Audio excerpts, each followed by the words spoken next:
Siam Build Pro, a B2B engineering firm, secured a series of massive government contracts. In a single year, their revenue skyrocketed from 50 to 100 million baht. Yet this exact mechanism of doubling their annual revenue is what pushed them to the brink of immediate insolvency. This contradiction stems from what behavioral economists call optimism bias inside the C-suite. Executives are conditioned to look at the top line, total revenue, as the definitive proof of market victory. If sales are up, the strategy must be working. They then view the bottom line, net profit, as the absolute measure of organizational health. However, these highly visible metrics function as a screen. They actively mask fatal structural pathologies operating deep within the company's financial mechanics. To diagnose these internal conditions, we have to start with a core financial axiom. Profit is merely an accounting opinion. Cash flow, on the other hand, is an undeniable physical reality. This distinction forms the basis of the Shindan-shi, or business diagnostician, approach to corporate health. Professional diagnosticians do not analyze financial statements to audit the math for the tax department.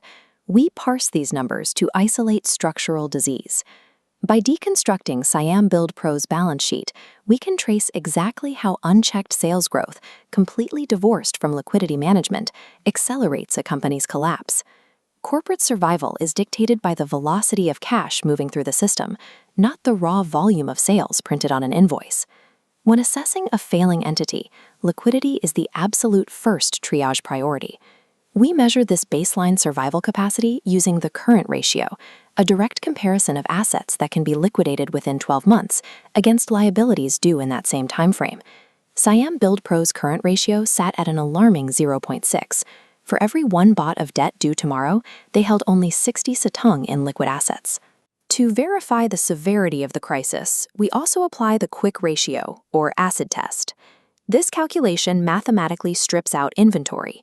During a liquidity event, material sitting idle in a warehouse, dead stock, cannot be rapidly converted to pay bank loans. The root of Siam Build Pro's liquidity drought lies in their cash conversion cycle.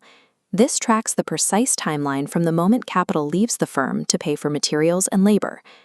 Because their aggressive expansion relied entirely on government contracts, they inherited a notoriously sluggish bureaucracy.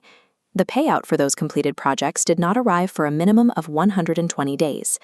This creates a massive operational gap, a 90-day window where capital only flows out and nothing flows in. At the peak of their crisis, 60 million baht of their stated revenue was trapped entirely in accounts receivable. With that capital legally owed, but entirely frozen, the highly celebrated 100 million baht in revenue was effectively an illusion. An extended cash conversion cycle forces a company to finance its own operations for free. They bleed out in this 90-day deficit, waiting for theoretical profit to become actual capital. Surviving inside that 90-day gap requires constant capital injection. Suppliers still demand payment on day 30. The workforce requires wages every month. Overhead expenses do not pause while the firm waits for government invoices to clear. We check the debt-to-equity ratio to see exactly how management bridges this operational gap. To make payroll, the CEO bypassed institutional credit and injected outside high-interest personal loans into the firm. This creates a textbook case of mismatch funding. Deploying expensive, short-term debt to bridge a massive structural operational gap breaks the financial geometry of the business. The interest compounds faster than the receivables can clear. When rapid sales growth is financed through mismatch funding, the influx of revenue does not build the company. It mathematically guarantees a destructive systemic spiral. To stabilize Siam Build Pro, the Shindan-shi team deployed immediate, severe triage protocols. Step 1. An immediate embargo on all new bidding for slow-paying government contracts. They had to stop expanding the deficit. Step 2 required forcing open existing contracts to extract immediate capital. A specialized task force negotiated advance payments directly from the project owners. Securing that capital up front required a concession. They agreed to a 5% reduction in total contract value. Willingly reducing gross profitability goes against standard executive instincts, but securing cash on day 0 overrides the theoretical value of a higher margin on day 120.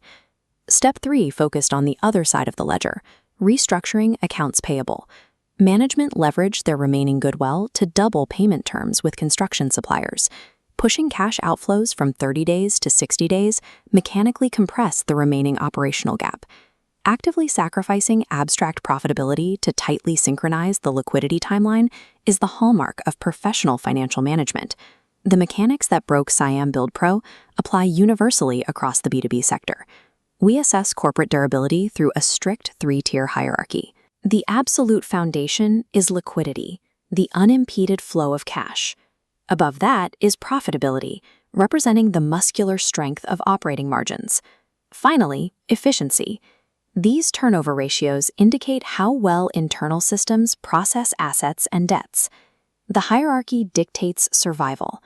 A business can maintain operations for years without generating a single cent of profit, provided it has capital. It will collapse in a matter of weeks without cash. Executive teams must track accounts receivable turnover and gross margin volatility at the end of every month. These metrics must be isolated and evaluated independently from the annual accounting profit. Strictly adhering to this specific hierarchy forces leadership to navigate by physical reality, inoculating the firm against the growth illusion. A collapse of this magnitude rarely happens instantly. The hard truth is that financial statements, for all their detail, are strictly lagging indicators. Every number on a balance sheet is simply the mathematical consequence of decisions made months prior. If the financial metrics are bleeding out, the accounting department did not cause the wound. The trauma was inflicted far upstream by aggressive sales tactics, extreme price dumping, or misaligned market positioning. Mastering financial forensics allows you to definitively prove that the system is failing. The critical next step is following that trail of evidence backward to diagnose the upstream market strategies that caused the infection in the first place.